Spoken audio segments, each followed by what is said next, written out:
with that for a while, Kenny. It was Oh, with the you? Jokic. Not Ant-Man, though. Not Ant-Man. And no, we didn't have Ant-Man. No Ant-Man. Not yet. Okay. All right, Kenny. Very good. Stephen A. gave him an A-. Give him a quick grade. What would you give him? Quick. I would agree. I would say A-. I would say there's one. Jalen Brunson is debatable because of his work. His body of work is not there yet. His body of work. That's why I pushed him to 5, Kenny. Kenny, that's why I put him to 5. Listen, we're about to see if his body of work is going to come. We're about to see it. We're about to see it. We're going to the finals. Oh, boy. We're going to the finals. We're going to the finals. Must-win game. There will be a lot of must-win games next round. If I'm in the class or the school of Stephen A. Smith Academy and I'm an A student, I'm happy. You're happy? Life is good. Okay. Okay. There you go. All right. We'll go to the Knicks a little bit later on. Hey, fellas. Kenny, Jay.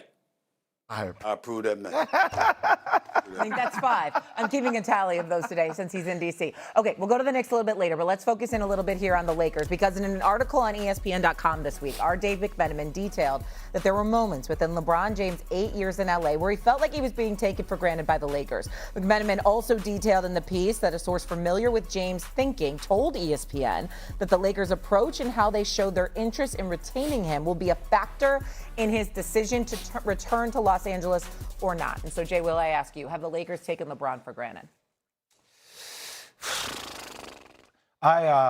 Kenny, I'm really curious to get your opinion on this because, look, the clip that's going viral around J.J. Redick getting the, 100-game ball is, like, fascinating, right? It's like, okay, like, is that intentional? Maybe. I mean, for a guy that is the all-time winningest player in the history of the NBA, doesn't get the game ball. But I think it's one of these it's like an underrepresented problem I think that sometimes happens within the league. Kenny, I'm so fascinated to hear your perspective on this one too. I think a lot of times the public or people think that these problems are only driven because of the egos of the athlete. And a lot of times when, like, I had a great conversation with PJ Tucker the other day, and a lot of stuff is his. I'm not going to utilize names because it's his story to tell. And I've seen his accounts too. A lot of times within organizations, you do have favoritism.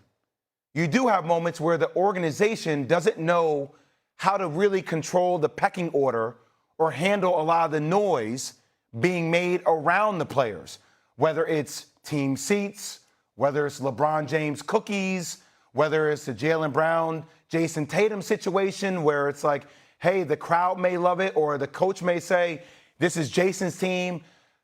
Things happen throughout the course of the season, and what I would call it is a death by 1,000 cuts.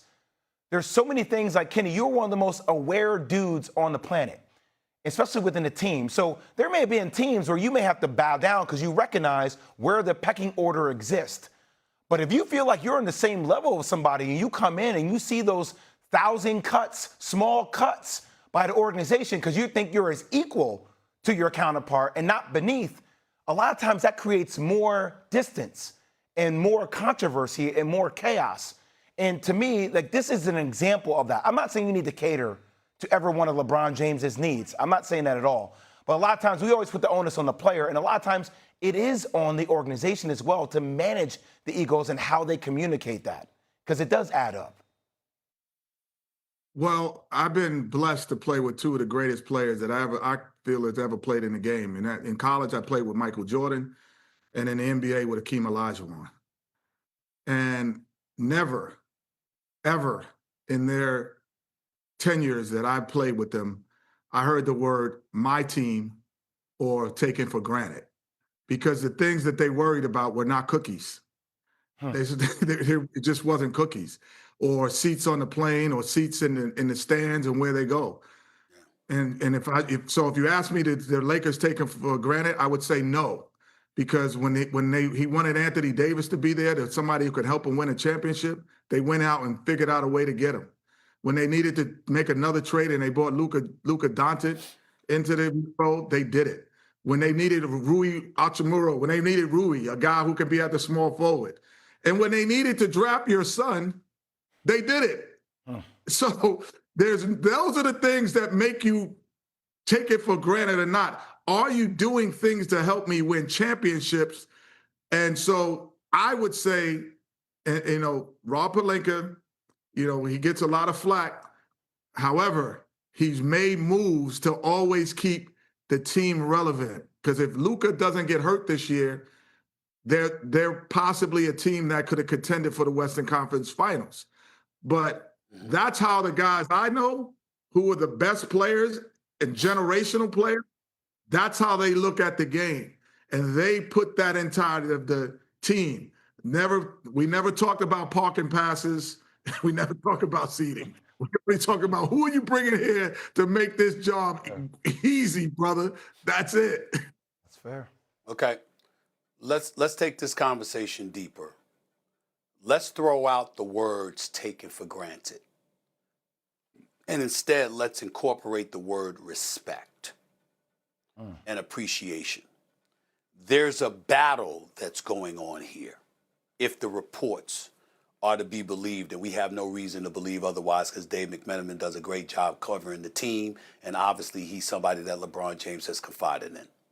So LeBron James felt like, the scoring record or, the wins rather, and, instead of him being acknowledged, Rob Pelinka acknowledges J.J. Redick.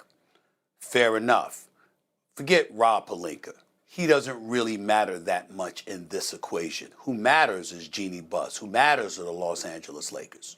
On one hand, you're LeBron James that came to the Lakers when they were losing games, when Kobe has stepped away from the game, when they clearly didn't have winning in their sights or what have you. And you go and you bless that franchise with your presence. That's something to be appreciated, one would think, by the Los Angeles Lakers if you are LeBron James. If you're the Los Angeles Lakers, you're a franchise that had 16 championships at that time. He would ultimately deliver you a 17th with the championship in the bubble, but you have a history of having stars represent your franchise.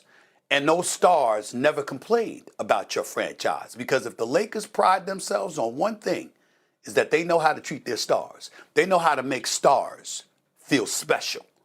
And so because of that, what they would say is, if there is a problem emanating from LeBron James and his camp, how could that possibly be on us when no other star ever complained about being a part of our franchise in terms of anything that we would elect to do or anything that we have done? Because we take care of our stars. LeBron James, on the other hand, obviously feels a little bit differently. And so when you have a situation where it involves respect, not taken for granted, I would tell you, Kenny, you know this. Jay, you know this. Taken for granted, all that stuff, throw that out the window. But you better not have Akeem Olajuwon feeling disrespected. You better not have Michael Jordan feeling disrespected. Remember when he felt disrespected by Jerry Krause? Remember what that was like for Jerry Krause after that? You understand what I'm saying? Because Michael Jordan didn't publicize anything, but it was clear. He ain't having that. And Akeem the Dream Olajuwon, have you met that man? Have you talked to that man, ladies and gentlemen? Chances are you don't have to. Because let me tell you something. He is a walking embodiment of a man who requires respect. He is a kind, gentle man, but do not think for 1 second that you could disrespect that man and get away with it. So we have those things going on, where if you're LeBron James, what's your definition of disrespect? If you're his camp, what's your definition of disrespect? You listen to some folks talk about it, they'll tell you that LeBron is committed to excellence, whereas the Lakers were willing to accept mediocrity. And that's not something that he was going to stand pat for. Obviously, the Lakers would refute such a notion. They would say there's no way in hell there's any truth to that. So you're not on the same page, not to mention the fact he's in his 40s and on his way out, and Luka's in his 20s and hasn't even hit his prime yet. So all of those things, it was one thing to have a new face of a franchise, but it's another thing to be ecstatic that you got the new face to such a degree that you give the impression to the older guy, now you can get your ass on out of here because we don't really want you here that much anymore anyway. Until Luka gets hurt 2 days later, after that incident in the locker room, and Austin Reeves goes down with his oblique injury, and suddenly you find yourself having to depend on this 41-year-old in his 23rd season who just so happens to be one of the most well-conditioned athletes in the history of mankind. And oh, by the way, is clearly in better shape and healthier than the young dudes that you're supposed to be relying on. So there's arguments on both sides. But in the end, what it comes down to is this. As a basketball player and a champion, LeBron James, whether they want to admit it or not, is still needed by the Los Angeles Lakers. Yep. You still need him. You still need LeBron James, okay? Because Luka, as great as he is, hasn't shown you he can be relied upon health-wise. And Austin Reeves, with Luka, hasn't shown you that together they can win. And on top of it all, San Antonio's here, OKC is here, Minnesota is here, Houston's going to have a point guard next year. They'll be around. Denver is not going to just descend into oblivion. It's not going to happen. What are you going to do if you're the Los Angeles Lakers? You got to figure it out, and the likelihood is that you're going to need LeBron James' help to pull it off, whether you like it or not. I agree with you, Stephen A. Kenny, just to tie in one of your last points here, when you made mention of Michael Jordan or Hakeem, I love old school basketball. Because old school basketball was, if I had a problem with you, I was going to come up to you and say something to you about it. I was going to go chat with my friends or drop things. And I think this is a byproduct of this new generation where it's info wars all the time with stories. But it's in fairness, Jay, sources, in fairness to LeBron, in fairness to LeBron, do we know that he never said anything to them? Like, just because we don't know definitively, publicly, do we know that he didn't say anything to them? I mean, it's possible, but we don't know if he's never confronted them. I was just talking about Stephen A., just not like LeBron. I'm talking about the whole ecosystem of where we live now. Yes. Like we just had, that's true. We just had Miles Turner the other day just throw Giannis under the bus. Yeah, out of nowhere. Just talking about random Doc Rivers. It's happening all the time with narratives that are being said, and who's first to the market. It's wild. So we'll find out what LeBron wants to do. He's obviously weighing his options. I'm sure we will discuss this more in length throughout the entirety of the summer. Coming up here on First Take, the Knicks' success has earned them at least a week off. Here's that song again. Two-time champion Kenny Smith has some insight that is bound to get Knicks fans' attention. Kenny's sticking around. Stay tuned.